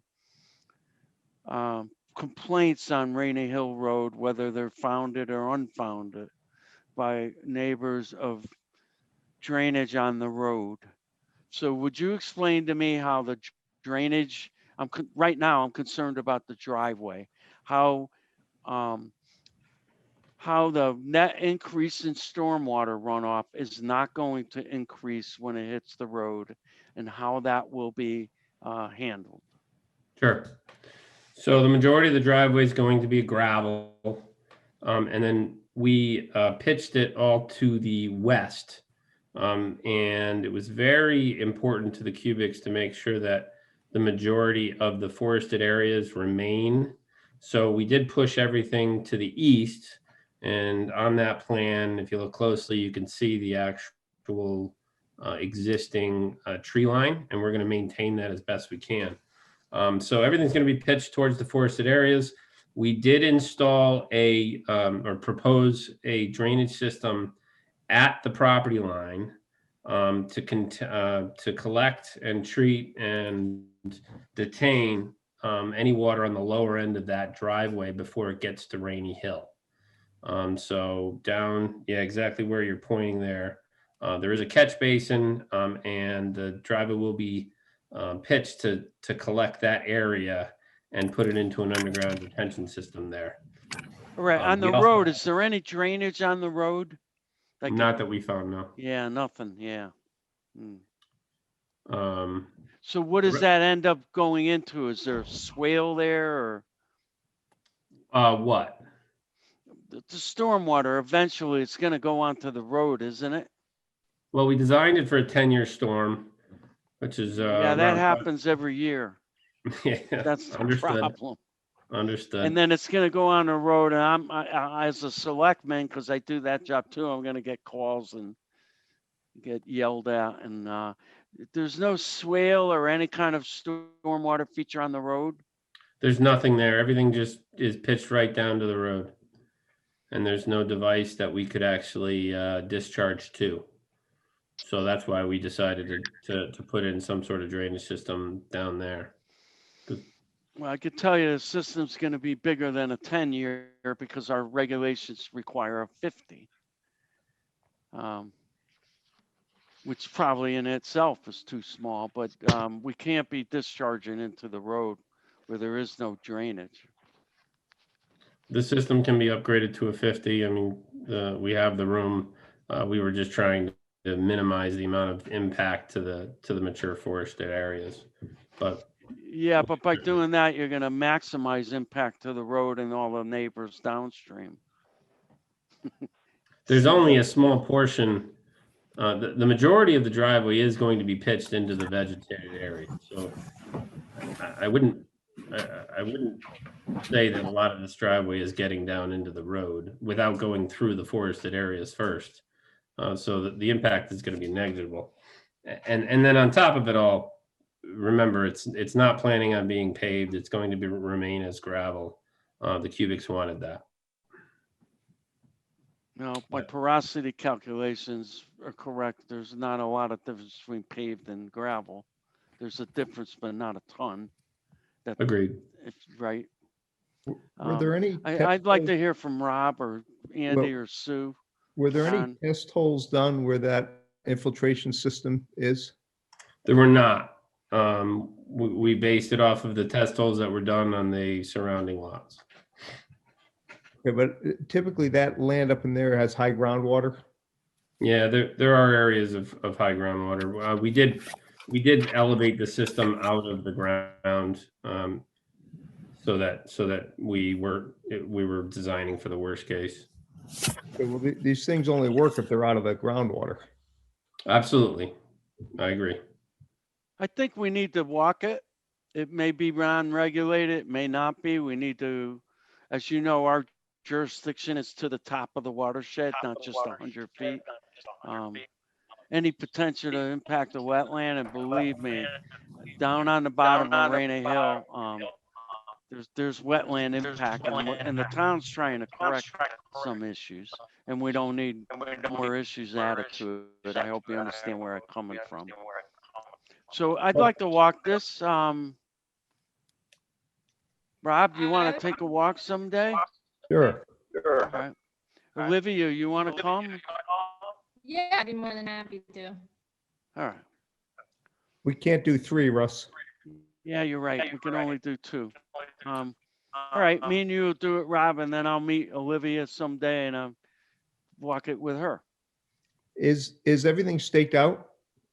No, I need to know what it is you want staked out. Well, we need to know where that driveway is meeting the road, obviously. Where that system is right there on the bottom. And Sure. then just stakes up the driveway so we could walk the driveway and understand how drainage is acting right now naturally. Sure. Back to the house or a few hundred Yeah, feet that'd back? be good. It'd be good to know where the house is going to be. I mean, you could put one stake that says house and just so we get a general sense. Rob and I are pretty good at this. We've been doing it a long time, but there's certain things we can't guess at. Okay, Brian? Sure. Do you know when the site walk would occur, or is it just going to happen over the next few weeks? When you email town hall that it's, or Karen at town land use, that it's ready, and then Rob and I will go out. Is there anybody we need to notify before we go out?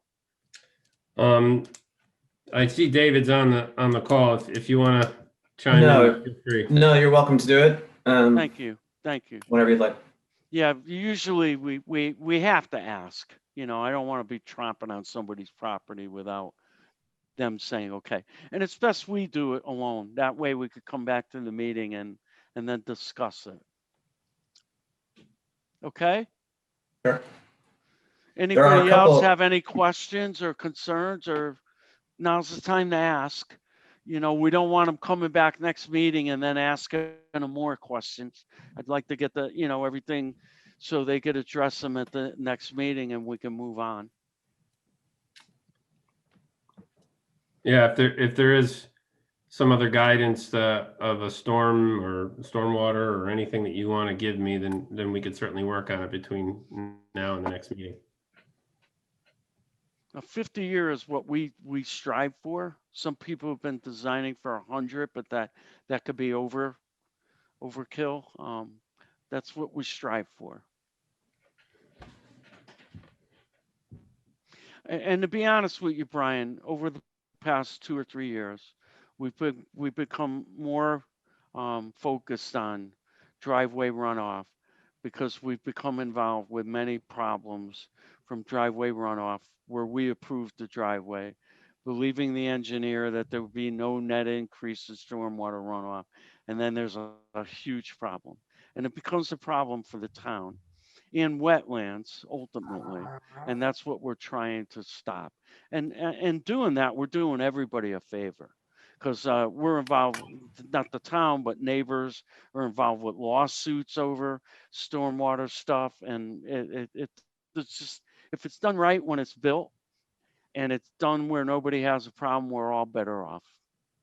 I hope you agree. Certainly. Yep. Okay. Very good. I'll be in touch with you as soon as we have everything marked out for you. Okay. Thank you. Thank you. Yep. Appreciate your time. Okay. We're done? Are we Whenever you're done? adding. Are you going to add anything? Do we have anybody who did Dennis submit an application and a $350 application fee? Dennis did submit an application. We haven't received the fee yet, but I hear it's in progress. Okay, is Dennis here?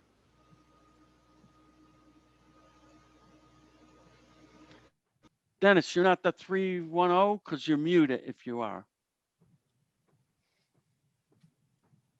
Maybe you didn't think he needed to be here? All right. Paul Szymanski's hanging around. Did he add something?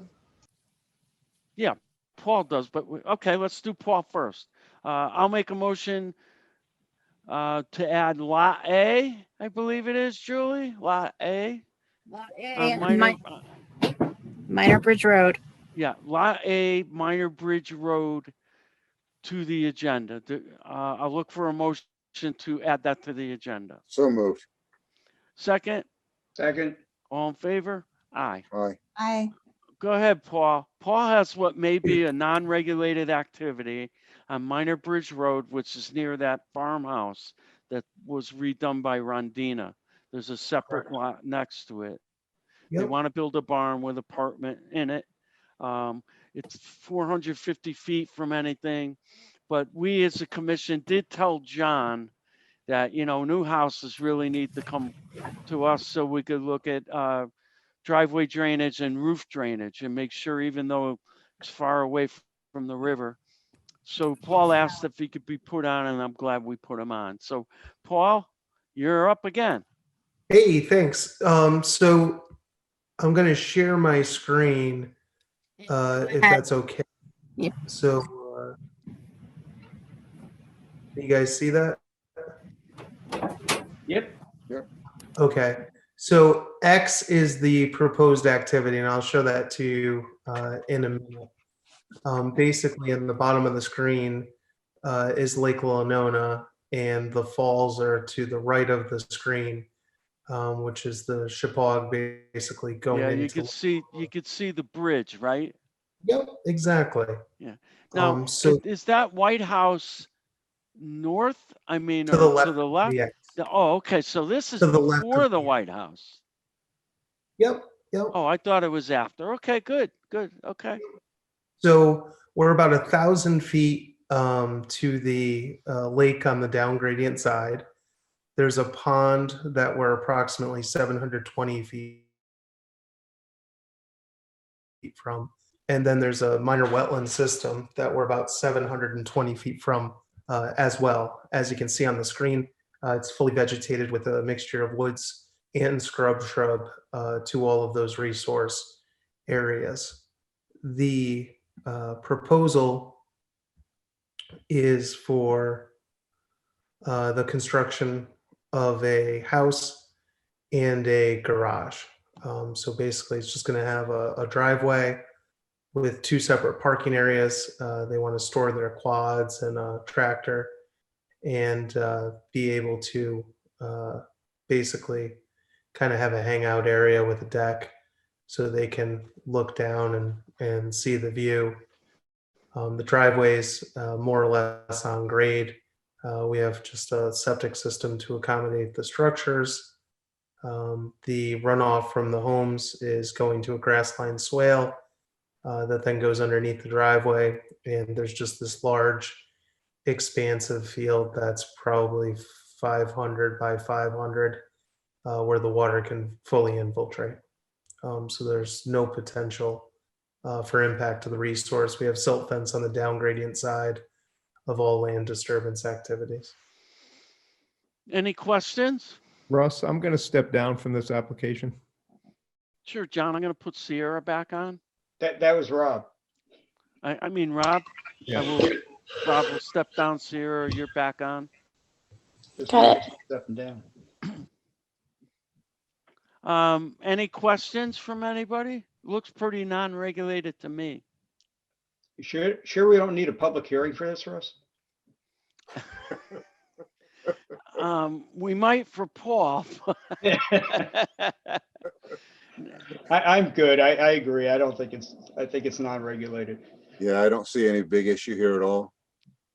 We might get some calls, Paul, but you know, it's good you came before us and we understand it. Yep. Thank you. So since it's a non-regulated issue, the commission does not have to take any action. I'll sign the form. Well, might as well just take a motion. I'll make a motion to approve this as a non-regulated activity. Second. Any discussion? All in favor? Aye. I'll sign off on that. Okay, Paul? Thank you for your time, everyone. Have a great evening. Yep, Thanks, you Paul. too. Take care. All right, so is Dennis here? All right, here's what's going on. These are the things that make you want to resign. Dennis built a barn on right past where 199 and 67, where you take the right to go on 199. If you keep going straight, there's a barn that was newly built right there. Is John Cody on? Yeah, John's yes, here. we're here. Yeah. So He built this barn. I don't know if you guys remember, but he came to Wetlands because it's in the regulated area. And he built the barn saying it would be a barn. And when was that approval, John? Do you remember what about? I don't quote me, but it's good 2 years ago. I could give a really quick synopsis if you like the different Go ahead. applications. Go ahead. Dennis went to Wetlands, applied for a barn, we'll call it 2 years ago, which was approved. I'm sure you recall it was right on the side of the wetlands, right on the corner. He then went to zoning and applied for a garage with storage, which of course, because it's similar, there was no appeal and there was no complaints about that. So that was approved. At the same time, he went to Newtown Health and applied to them for 2 apartments, or what they deemed 2 apartments and a 2-bedroom septic system, which Newtown Health being separate of all the other entities, they approved that. Now, Dennis recently just came back. John, you're and now breaking he- up a little. I'm not sure why. I'm sorry. Now Dennis just came back for a new application where he's claiming to have 1 apartment in this building and a office type scenario in the other half of the upstairs. So that's why I came back to Wetlands once again.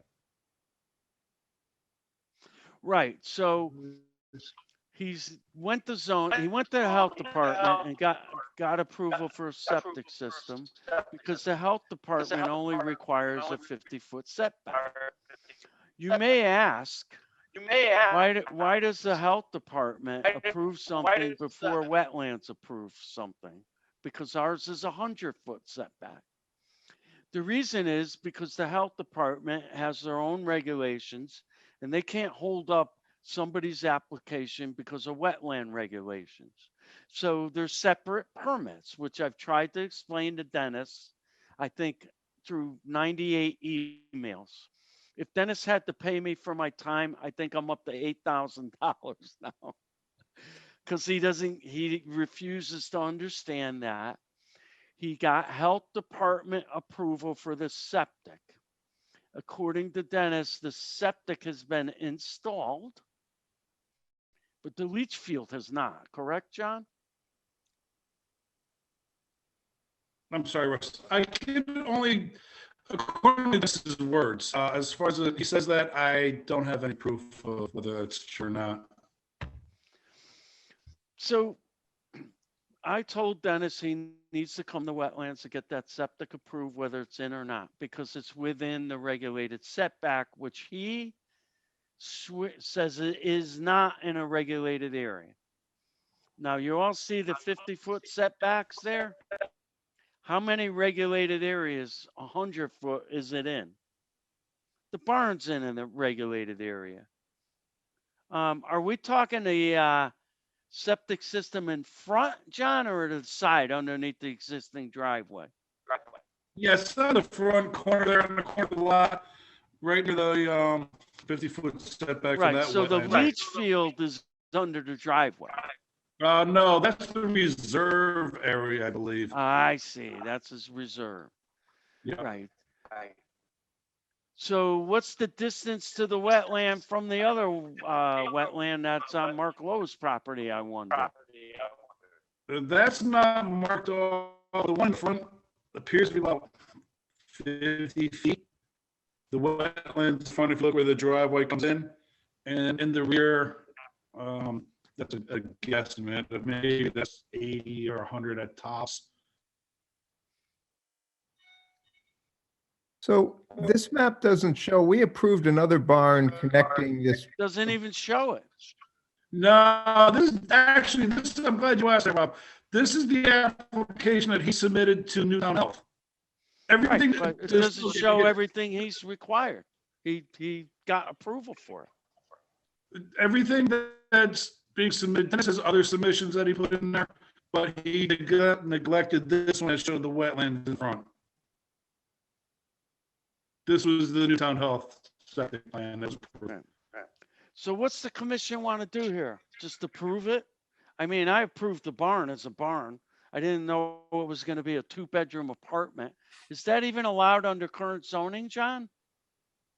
Well, what we have, but Dennis just changed the application that came in on Thursday. We need to discuss that. He has a one-bedroom apartment on one side. On the other side, he has an office area with a conference room, a work center, foyer, et cetera, et So cetera. it meets your zoning or what your zoning regulations are gonna be. I doubt that. Newtown Health calls it a potential second apartment area. That is in the hands of the zoning commission at this time. All right. Well, we really don't, zoning is zoning, we're wetlands, so we do what we gotta do and then, but zoning usually doesn't act unless he has approval from us. Now, John, did you check the file that this septic system I see there? That's, I've never seen that. He claims he's filed this before to wetlands. No. No, No. it's not in our wetland file, right, Karen? I mean, we have nothing on file. I don't believe so, Russ. This email came directly from Newtown Health. This is what he approved. The other ones that Dennis did submit shows the 2 apartments where they determined that to be apartments, Newtown Health. Look at the wetlands in front. How could he send me an email saying it's not in a regulated area? Good question. Maybe he doesn't understand the definition of 100 feet. What does the commission want to do? Any ideas? Well, I think, don't we need to have, first of all, too, we're getting 2 different, saying it's first a 2-bedroom apartment and then it's going to be a 1-bedroom apartment and office, but this, I think we need to have specific plans, right? Yeah, and where are they going to park? Next to the wetlands. We didn't approve parking area back there. Where are they So going to Russ, park? but when we first looked at this and he had a barn, there was no septic system attached to that approval, correct? Right, it was for storage. It was a barn. Yeah. And you know, to change that, he's really got to come back. Well, he is. This Yeah, is okay. what he submitted. This is his after the fact application, which I told him he needs to send a $350 fee. So this is his application. Take it as an application. We could deny the application based on it's incomplete. If you see anything, information you need, or we could continue and do a site walk and require him to be at the next meeting. I'd like to know where these people are going to park. I don't see it seems last time we looked at this, there was there was another barn there. Yeah, there's Where a is that? barn. There's a barn next to the existing 3-bedroom house, a huge garage that he's going to attach on. Yeah. And then there's a connecting thing that will connect this proposed barn to that garage, but it's only a roof. So Right. for some reason, he wants to connect the roof to the garage. I think he's overdeveloping, going step by step and instead of being up front and tell us what the hell he's really doing. I think in the end, he's going to want more apartments in that garage. And that worries me because I approve things based on what I knew. And if you start doing all that heavy development with people parking, that's a totally different thing than what he's proposed. At the minimum, we need a complete set of plans, which we don't have. Right. But also, what happens if he goes to the Newtown Health with a new barn and just applies for another septic system permit? Well, they are going to approve it based on whatever their regulations are. And again, they have 50-foot setbacks. Used to be 25. Under pressure from the environmental community, the state did raise it to 50. But they can't hold up a septic permit for a wetland permit.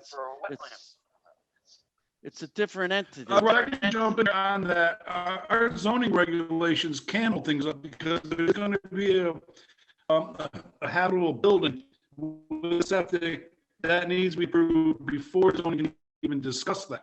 3.6 of our zoning covers that. But what we get here is when you apply for a barn, simple to get approved. You apply for a garage, simple to get approved. you go to Newtown Health under this disguise of that, they approve it.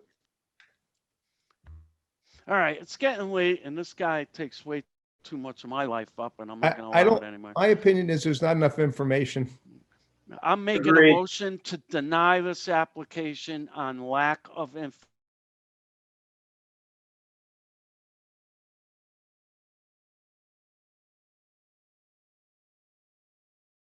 With all the structures, including proposed, approved, what it is it 2 bedrooms? Is it one with an office? What's with the 3-bedroom house? We need a plan that shows everything. We need to talk about a feasible and prudent alternative to this plan. We can't meet our own regulations unless he gives us that regulation. So I make a motion to deny without prejudice. Second. Any discussion? All in favor? Aye. Aye. Aye. I'll make a motion to go cook a steak or something. Motion to adjourn. So moved. Second. Second. Aye. Thank you, Aye. everybody. Great job tonight. Good night. Thanks, Julie. Very good job. Yeah, Good Julie, job, you're everyone. Aaron and Julie, thank you. I'm You've been- taking you've you been out a to pro. dinner. You've been a pro. Yep. See you later. Take care. Thank you.